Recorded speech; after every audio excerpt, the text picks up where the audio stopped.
with the ownership status changing on almost a daily basis, with the latest round of rumors reporting on the Time Warner sale of WCW to Fusion Media almost falling apart during the week after a management dispute and deeper look into the structural business of the company. Eric Bischoff's original plan of shooting a major angle before shutting down the company to build to a big relaunch return show after a rebranding campaign over the next month, was forced to be modified due to TNT and TBS advertisement and now promotional spring break ads already being sold in advance, combined with the depleted WCW product, with the vast majority of its star power being intentionally on the sidelines, leading to the lowest rated Nitro and Thunder shows in their history over the past week. Nitro's opening segment on the night set up the change in plan, with Page hyping the return of one of the top babyfaces to make his return later tonight, after at one point the talk was for the group to return together to kick off the new WCW regime building up to the May 6th pay-per-view.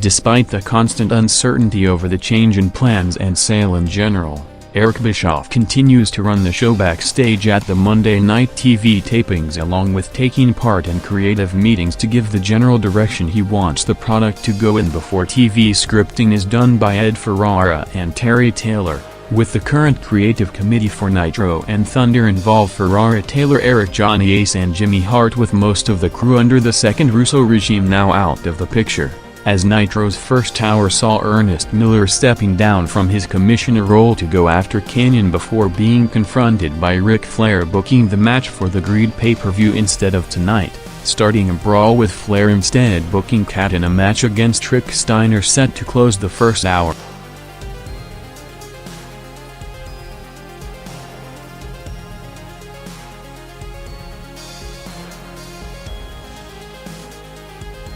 Nitro's most talked about segment of the night took place 2 minutes from the top of the hour following the Rick Steiner vs. Kat match that saw Flair's group playing out Miller and Page to lead to Booker T making his TV return after months out with injury to make the save to a big reaction, being the first one of the top babyface group to return after change in initial plans of all of them returning back together in the big angle before the TV shutdown of the company, with Booker being brought back early to give the show a star power boost, going after Scott Steiner, with Flair booking his return match on the spot in the crossover segment at 9 p.m., with the Booker, Page and Kat vs. Steiner, Luger and Bagwell 13-minute 6-man tag match holding better than usual, with the unopposed pre-match return doing a 2.6 followed by the match doing a 2.2 rating, both the unopposed and opposed peaks of the night, ending up with Booker pinning Steiner to go over to build up their eventual title rematch.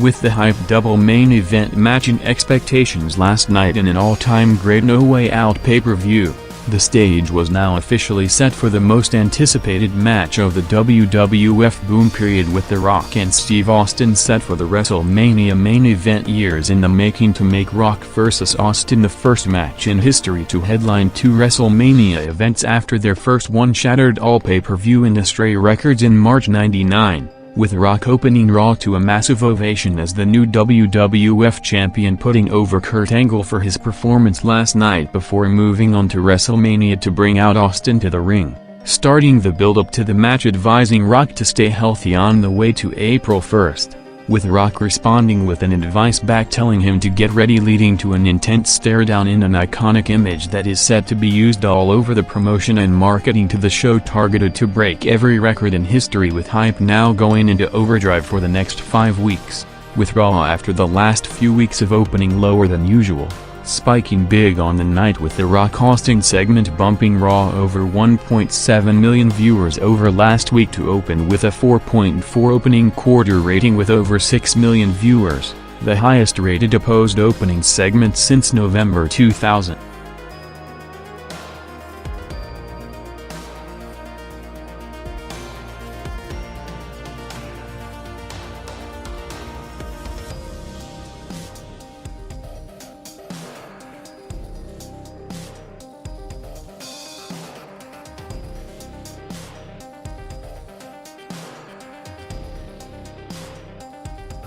Minutes after Booker's TV return and the big six-man tag match held viewers better than usual, Nitro started to slide in the second quarter out of the 2 rating range to a 1.8 rating, continuing the pattern of the past few weeks of trying to go uninterrupted when Raw goes on the air, resulting in a commercial-heavy quarter between 9:15 to 9:30. While Raw at the same time jumped over 700,000 viewers with Chris Benoit and Eddie Guerrero clashing after turning on each other in the 4-way IC title match last night to tease the breakup of the Radicals, followed by them teaming against X-Pac and Justin Credible in a tag match going 5 minutes to end with another hint of them turning on each other with X-Pac and Credible going over, opening a 4.9 to 1.8 rating margin.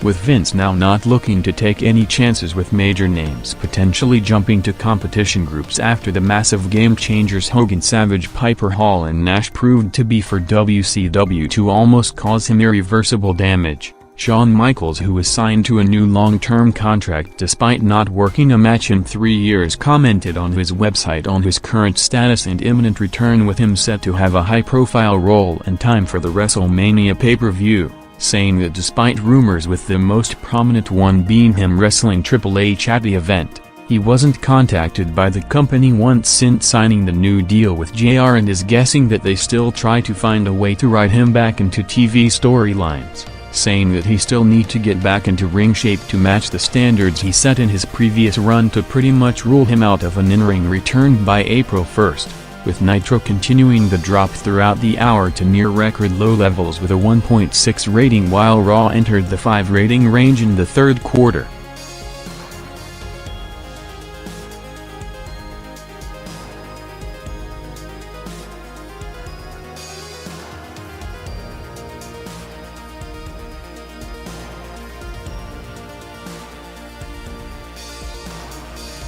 With WCW Nitro revolutionizing the way professional wrestling television was done and produced forever shortly after going on the air over 5 years ago in September '95 to take star power and production standards to a level never seen before on a weekly basis, paving the way for the late '90s early 2000s boom period, which included some of the most watched segments and matches of all time involving some of the biggest stars the industry has ever seen. February 26, 2001, with Jeff Jarrett vs. Dustin Rhodes in the main event, saw Nitro drawing the lowest rated main event in the show's 5.5-year history with a 1.6 rating, with Nitro overall on the back of Booker's return and the 6-man tag match boosting the end of the first hour and the first quarter of the second, improving slightly over the all-time low of last Monday to a 2.1 rating.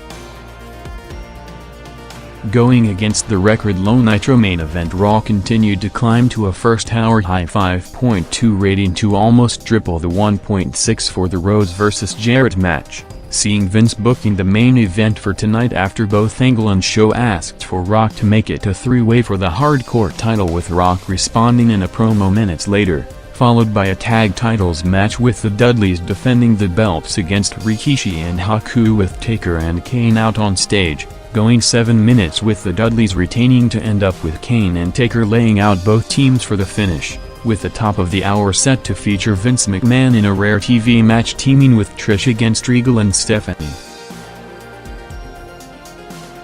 The entrances for the Vince and Trish vs. Regal and Stephanie match took place seconds after 10 p.m. to open the first unopposed quarter, with the match mostly featuring Trish vs. Stephanie and several exchanges following their performance in the pay-per-view match at No Way Out last night that surpassed any expectation going into it, setting up the big angle with Vince tagging in to go against Stephanie, with him instead turning on Trish to side with Stephanie against her, bumping Raw over 700,000 viewers to a joint show-high 5.6 rating, with Vince after changing direction for his WrestleMania match with Foley pulling out of the originally planned Foley vs. McMahon match, seeing the XFL Week 4 ratings on NBC continuing to slide down, with the main game last Saturday dropping further to a 2.6 rating with 3.9 million viewers, one of the lowest numbers of the season for any primetime NBC show, to again raise questions on the future of the league on the network if there's not a massive turnaround coming up,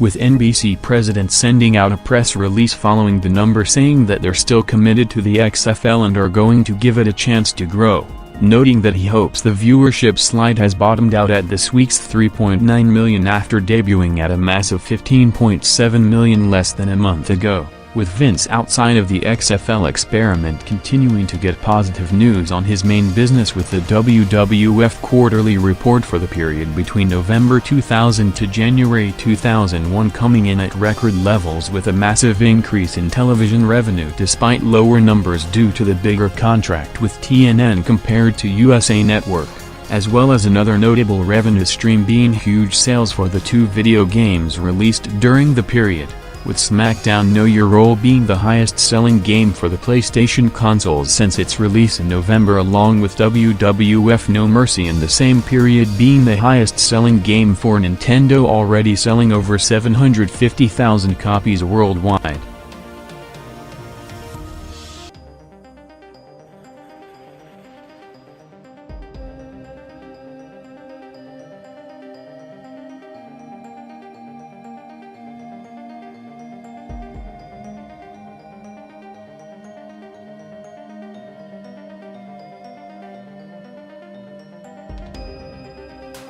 "24 hours after headlining the No Way Out pay-per-view in another strong performance against each other, which also saw Big Show interfering to lay out both and leave mid-match, Rock and Angle were back in the main event again, and the three-way with Show in a rare hardcore title match placed in the Raw main event, going 8 minutes to cross into the 6-minute overrun, jumping over 800,000 viewers to a peak 5.6 rating. Ending up in a brawl all over the building, emphasizing 2 angles, with Show retaining the title backstage to lead to Rock and Angle in the ring, seeing Rock fighting off Angle to bring out Austin for the save, with both clearing the ring, including the subtleties of Rock turning on Austin, closing the show with another stare down, with Raw overall spiking almost 1 million viewers over last week's viewership, jumped back into the 5 rating range with a 5.1.